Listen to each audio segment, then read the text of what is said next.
It's time for us to delve into one of the big topics for this morning, which is fitness and weight reduction. I mean, how does fitness come to play when it comes to weight reduction? What's the relationship between fitness and weight reduction, which comes first? Those are the things we want to talk about this morning. And of course, Batika will do the honors of introducing our guest. Yes, we have Lanre Razak in the studio, and he is a professional fitness trainer and also a member of Canada Fitness Professional Association. And also, he is Mr. Universe International. This is the point where I expect him to do like this.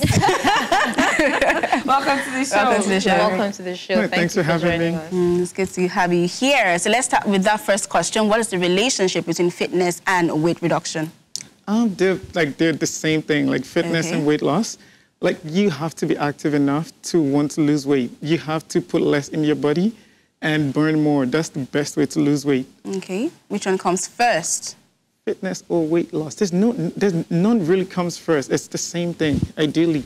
Is there a difference between being fit and being healthy? Because some people will say being fit is not necessarily the same thing as losing weight. You can lose weight, but you're not fit. Can you clarify that? So what I tell most people is everybody has like a natural weight class where you stay. Most people want to look at their friend. I'm like, oh, my friend's a little skinny. I want to be that. But your body type is very different. So what I tell most people is figure out your body type and what works for you. And that's the easiest way to get it.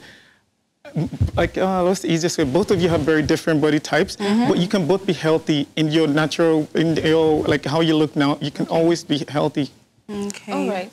Okay. So aside from exercise, I know you're in the exercise field, but now, are there any other things that, you would combine with exercises to keep fit? Or can you do that strictly on exercises? No, you can't do it with just exercise alone. You can't do it with just nutrition alone. It's a combination of both.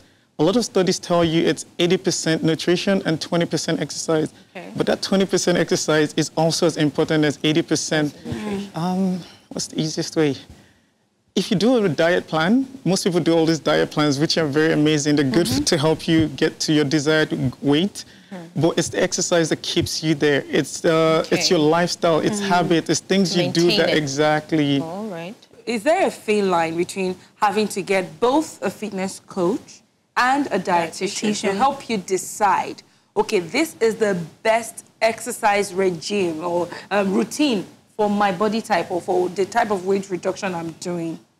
So a lot of time, I think most either a nutritionist or trainer, they give you like a full body analysis. They look at your body and recommend, okay, even though you're on this diet, you have to stay active, you have to do something else.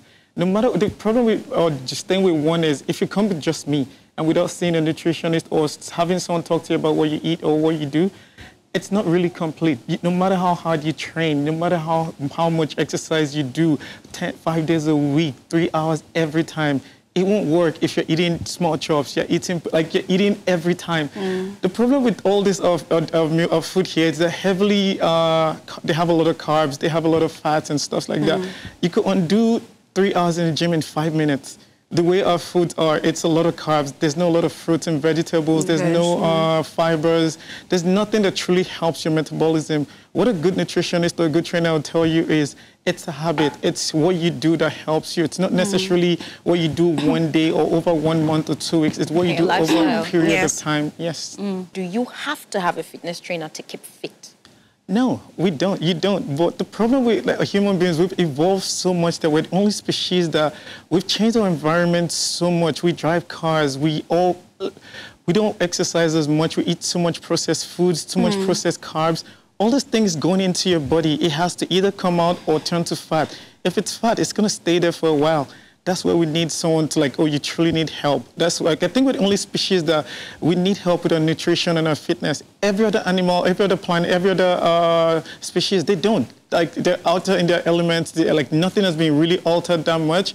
They're active, they're eating, they're hunting, they're either running or there's something that keeps them on their toes. Okay. But us, we're very comfortable. We're driving in air-conditioned cars. Most people just walk in and out of their cars.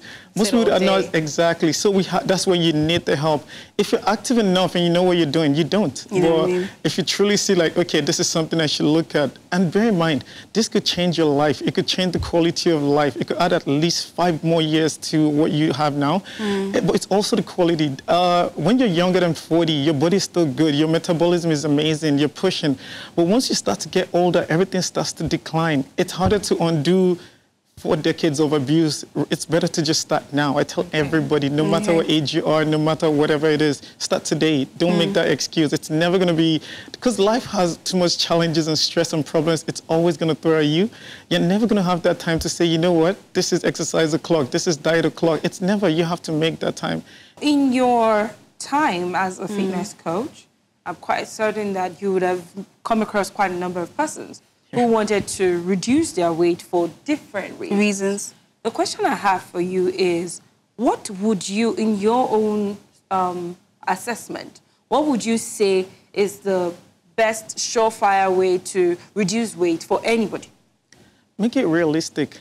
If you're going to start from today, whatever you're doing today, if you can't do it for 10 years, you can't do it for the rest of your life, it's a waste of time. Don't do it. There's no point taking on something. I don't want to say herbal tea or one of those crash courses or fasting programs or whatever it is. If you can't do it for a year, there's no point. What happens with most people is, I'm just going to use an example. Let's say a 40-year-old woman that just gave birth and she's a little bigger. She wants to lose weight. And you do a plan with her, and she does lose that weight with one of the plans. Let's say it's a fasting program or whatever it is. Even if that weight happens, the first week you lose, let's say, 5 pounds. The second week you lose another 3 pounds. At some point, you're going to stop losing weight. Like, let's say you weigh 100 pounds. You're not going to, from there, go to 60. You're going to stop at some point. Once you stop seeing that result, your motivation starts to stop again. Unconsciously, you're going to go back to your habits. You're going to go back to what got you there in the first place. Even if you do surgery, a lot of people, they think it's that magic pill that it's going to help. Even with surgery, it's not going to magically change anything. It's the habits. So what I tell most people is, let's use a slow, steady course. Take it over time, lose smaller weights over time, and you have a better chance it stays off. Ideally, if you work out a short session, at least 45-minute session, that's good. If you can find that twice a week, it's not bad. But if you could actually add a 3rd day, that's 3 sessions a week, 3 hours a week. You have so much hours. We're online, we're on Netflix, Instagram. There's so much other things we do with our time. If we focus, let's even say 45 minutes twice a week, that's 8 sessions every week, every month. It doesn't look a lot, but over 6 months, over a year, you're going to get better. You're going to add one more thing to it. Pick up a hobby, something active, play soccer, running, spin class, anything that keeps you active. And actively watch your diet, like what you're eating. So it's a lot easier to say all this, but doing it is another thing. What I tell most people, it will happen over time. Give yourself time. There's no point pressuring yourself that you want to look good for this wedding or you want to get summer buddy. And when that happens, you're just going to go back to like, what's the point? There's no point wasting, like, if you really don't have time, it's better you don't even go to the gym at all. Enjoy your life rather than coming in halfway and not getting it done or stuff like that. Okay. Did you hear? You just said enjoy your life. Enjoy your life.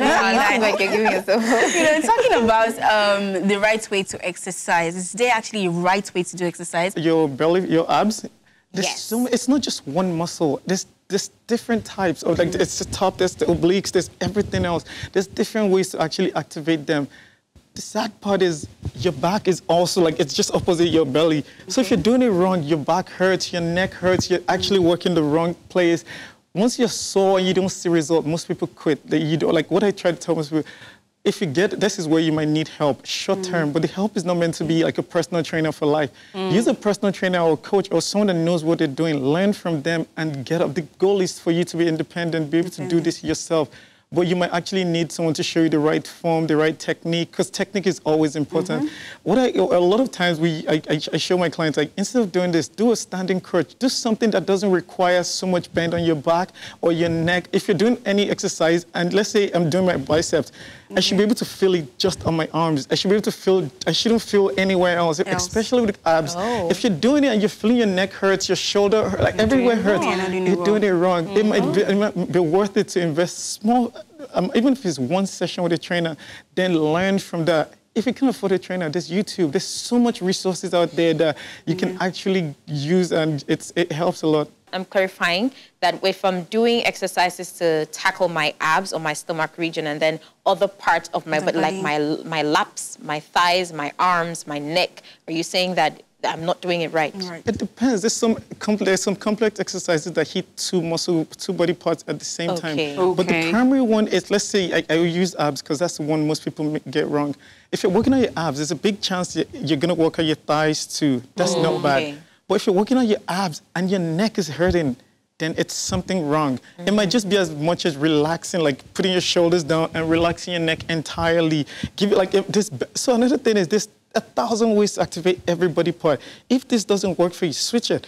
Like change it. If like you're not comfortable with doing a crunch, you don't have to do crunch. There's so much different ways to activate your core now that you could do standing. You could use cardio and a couple of other things to really help drop body fat while eventually strengthening your abdominal muscles itself. So there's a couple of ways to do this. But the key is once you're uncomfortable in anyone, stop it. Switch to something else.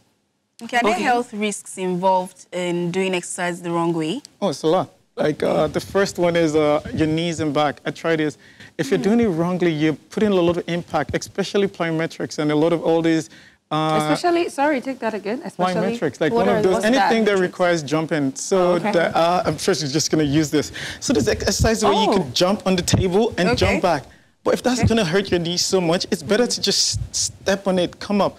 When you stand up, you're going to isolate your thigh muscles. It's the same thing. We might as well get there slowly. Because another thing, the older you start to get, the less your body starts to handle all this, the impact. So the first thing I tell most people is anything that has a lot of banging, like your knees, your foot's off the floor, and has that impact, stop it. Do a smaller, do exercises that your legs planted to the floor. What you were saying brought me to another question that I had in mind now. Is there an age that you cannot exactly continue exercises? No. Is there? To be honest, I've seen 80-year-old women.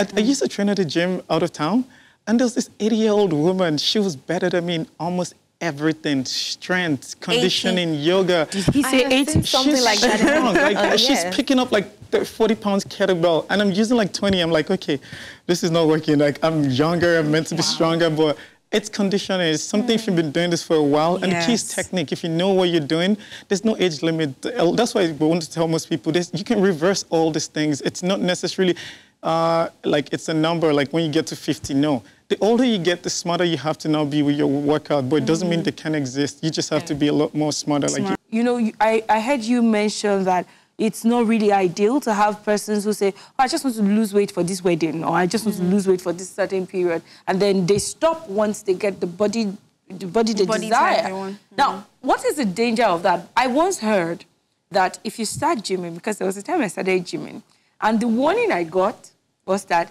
the moment you stop, your weight will come back in double fold. You just become bigger. So I want to clear that. Is it a myth, or is it something that happens? I think it happens because most people if you want to set a short-term goal, you just have to understand it's a short-term goal. It's not going to stay longer than that. So let's say you train and you get this amazing body for summer. Most people just stop training after that. They go, they party, show off the body.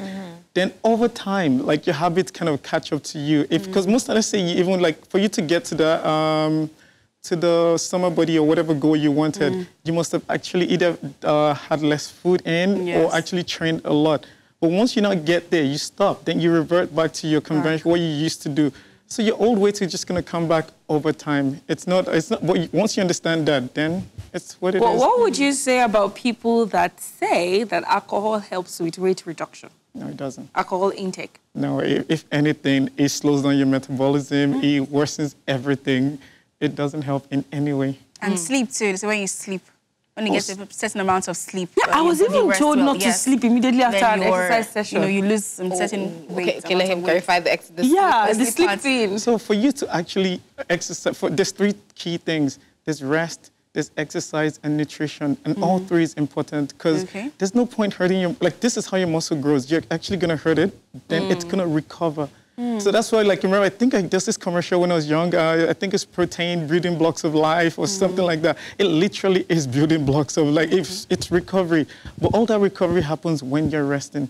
So if you don't rest, if you're too stressed and all this, it also adds to, like it contributes, either you're going to get your goal or not. So now I want you to outline, you've talked about rest, you've talked about keeping fit, you've talked about the quality of life. So outline the major advantages or the major merits of keeping fit and exercise to the health and to life generally. You're more alert, you're more focused, like something as little as just drinking water. Drinking as much water as you can, not as much water as you can, at least 2 to 3 liters a day. What that does is it flushes your kidneys, it helps flush out all the toxins in your body. You sweat out more of all this, what's it called? Exactly, toxins. Then your brain, you're more alert, you're more focused, you sleep well. It's just a lot better. Like life is more, like you're in control of your body. You actually can do what you want to do, as compared to your body telling you what to do. Like, hello there. Did you just enjoy that beautiful video? Don't worry, we have more for you. All you have to do is click on the subscribe button and ring that little bell for more notifications. Tea or coffee will be served for you.